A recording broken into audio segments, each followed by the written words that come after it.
Bonjour à tous. Dans cette courte vidéo, nous allons parler de ce qu'est l'état d'hypnose.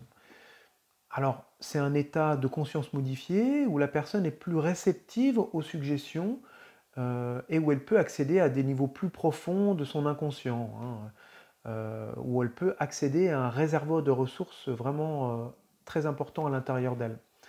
C'est un peu technique, mais c'est un état qui peut être comparé à la façon dont on se sent lorsqu'on est profondément concentré sur quelque chose, quand on est absorbé par une tâche. Ça peut être comme la lecture d'un livre qui est vraiment captivant ou quand on plonge vraiment dans un film, par exemple.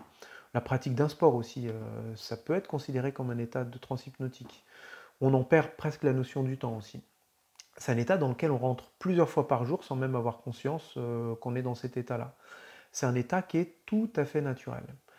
Alors en thérapie, le praticien, il induit cet état, ça s'appelle l'induction hypnotique, hein, et c'est tout l'art du thérapeute en fait, hein.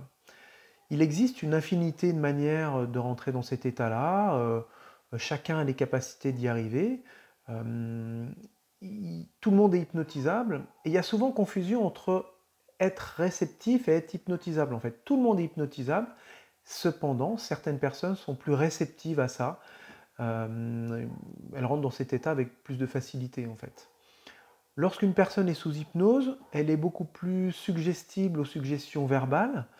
Il y a un accès direct à la part inconsciente de notre esprit en fait. Et de cette manière, on est plus enclin à changer nos croyances limitantes, nos comportements inappropriés, à surmonter nos peurs par exemple. Si vous avez des questions sur l'hypnose, si vous avez des appréhensions, ce qui est tout à fait normal quand on ne connaît pas quelque chose, et puis il y a tellement de fausses informations qui circulent à ce propos-là, vous pouvez me contacter directement par téléphone ou en m'envoyant un message via l'onglet Contact. Je vous remercie pour votre écoute et peut-être à bientôt. Au revoir.